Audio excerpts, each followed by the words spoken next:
Welcome to Clear Minds and Self Healing. My name is Aso, and I generally upload content once a week on a Saturday morning. But this week, our community has been reeling from the death of our gospel musician murdered by the husband via domestic abuse. And so today, I want to put out a general practical domestic abuse video because our hearts are open. We are talking about this topic, and this is something that we generally don't talk about in our community. So I'm going to introduce this topic here, and I'll carry it on at another point. I want to start this by stating that an empowered woman compromises the identity of an insecure partner. Emphasis on insecure partners, because there are a lot of gentlemen out there who handle their empowered partners, encourage, promote, and grow in the shadow or alongside those women. But for those who are hurting, who are dark, who are self-hating, who are insecure, they struggle with the identity of an empowered partner. And that's where the abuse comes in. Because their inability to grow in themselves, to manifest their own aspects, their own character, their own identities, comes out in breaking yours down, so that the light that shines in you can calm down dead to their point of darkness.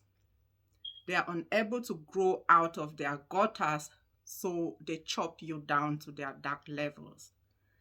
And this is something that I really want women to reflect on. Because the way domestic abuse happens is, whether you call it accident, whether you call it narcissistic, whether it's done out of hate, whether it's done out of love, whether someone kills you for 3 million reasons, you're still dead. Each time an abuser looks you in the eye and says, "I'm so sorry, I love you so much, I was out of control, I don't know what came over me," it should scare you even more. Because they lost the love and the respect in you. They lost the sense of human empathy. When someone comes at you at that blinded level, blinded by hate or by love or by intoxicated substances, by their insecurities and by their own selfish tendencies, they came for you. 10 million apologies at the end of that horrific abuse does not clarify to you who that person who attacked you was.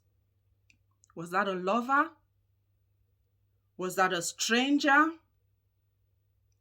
And if they lack that ability of restraint, it means they can do anything. They can go anywhere with you. So it's a mindset issue, it's an emotional resilience issue, and it's a humanity issue. If they are unable to hold back their emotions, whatever the provocation, or they believe that a woman can be battered, or they were so out of control that they didn't even know what they were doing, there is no comfort in any of those explanations. So every time they apologize and you stay, you need to ask yourself, where is the comfort? What clarity did that explanation give you? I don't know what came over me. Dangerous. Because acting blindly is what kills us. The other thing that I want us to reflect on in this issue is the fact that I love the human outcry on this death. It tells us that we are learning and we are coming out of our shells as far as abuse is concerned. But let me ask you this. If our sister did not die, if she survived this abuse, would this outcry be the same? Because abuse is dangerous irrespective of the deadly outcome. It only takes that one blow. And what we don't see is those who die weeks or months or years later from those internal injuries, from the health aspects that are outcomes of that consistent battering. So would we scream as loud as we are screaming now if she didn't drop dead? That's something we should reflect on. Because if you endorse a slap, however minimal that is, it can consequently lead to death like it did in this instance. Let me ask you the second question. If he had raped her or forced himself onto her as a wife married to him, would you scream at that sexual abuse? Or will half of the people in this outcry step away and say that it's the husband and he can take what he wants? Abuse is abuse. So are we going to scream just as loud for sexual abuse in our communities? Here's the next thing I want you to ask yourself.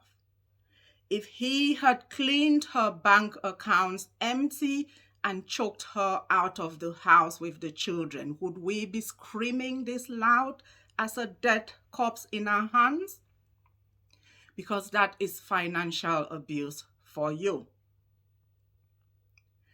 And verbal and psychological and all that emotional torture, which doesn't end in punches, is just as degrading and dangerous, because whether you drive me to self-harm, whether you drive me to mental health, whether you drive me to an explosive bottom hole corner in my life, we need to start recognizing those invisible impacts of abuse, those non-deadly, at least not immediate impacts of abuse. Because we see all those mentally ill people in our communities that we laugh at, that we mock, that we don't really have sympathy in, that we blame on witchcraft. And we don't see this as those internal injuries that are arising from year after year and month after month of abuse and degradation. And we need to start understanding that every punch kills something in us. We may not drop dead. We may not always have those fatal implications. We may not come out into society with those bruises. We may carry on walking, but every insult, every punch, every rape, every financial abuse, and all those other instances kills pieces of us. And so let's scream as much as we are screaming for all what embodies abuse. The second part of this message is for all the women in abusive marriages. You, only you can value yourself enough to get yourself out of those situations. We get stuck in those Mrs. So-and-so identities, even when you're walking yourself to death, putting food and love on those tables in those relationships. You're hating on yourself. You don't see enough value in yourself to stand on your own. The time to build on that resilience that will take you out of such a crisis is not at crisis point. Because I did a mindset video which states that when you see yourself at crisis points, you go to your mind for solutions. And if you're not empowered enough, if you don't see yourself as someone who can survive on your own, your brain will not give you the willingness and ability and skills to leave that abusive situation. So the time to build on your concrete resilience skills is now, when there is no crisis. It's every day. Learning, growing, trusting in yourself, building on yourself, so that when someone is rude and arrogant enough to tread all over you, to piss on you, and to roll you on the mud, you will see a big enough value in yourself to get out of that situation. Because if you don't think that standing alone is better than lying in a bloody, muddy floor, then you're not loving you enough. So you need to go internal and build in you, even as you're sitting in that relationship. Because those difficult decision moments can only be navigated by an identity that understands that they are better than what is presented. Any friends who are confided in, any friends who see you struggling, can only say what they can say from their own positions of empowerment. Friends give advice that is relevant to them. And at the same time, no friend can get you out of a relationship if you're not ready, if you're not in tune to its risk to you, if your value is not higher than the dirt that you're getting from that relationship. No amount of screaming can get you out. So the best gift you can give a sister is to send them a learning video. Forward an empowerment course to them. Invite them to reflect on these topics with you. Don't wait for crisis points to tell someone who is lying flat, broken, and unable to love themselves to get out. Because that's how we minimize the impact of trauma. We minimize the impact of low self-esteem, low self-confidence. It's got nothing to do with community or church or religion or anything else, because we have a lot of loving, nurturing parents and siblings around us. It's about building in ourselves, loving ourselves, investing in ourselves outside of the crisis point, so that when the crisis comes, we know that we can navigate. We trust ourselves enough to know that we can be happy irrespective of those people. Or maybe we learn enough to use those strategies to see the crisis coming, to see their behavior as aggressive even before they lay a finger on us. So this was just a short message to shout out to those who are seeing abuse finally as problematic, to widen the scope that they see abuse with. Any slap can be deadly. Any insult can be deadly internally, emotionally, in destroying people's sense of self-worth. But ultimately, you know who you are. You set your boundaries. You tell people how you want to be treated. And if they don't treat you that way, you walk away. You don't wait for them to give you permission to take yourself to safety. So we need to grow up. We need to start spreading this message so that our children do not grow up and keep sitting in these bottomless potholes that people think that they can put them in. Because as a parent, if you let them watch you being slapped around, if you're so scared to take those empowered steps, what's going to happen? It's becoming a generational issue.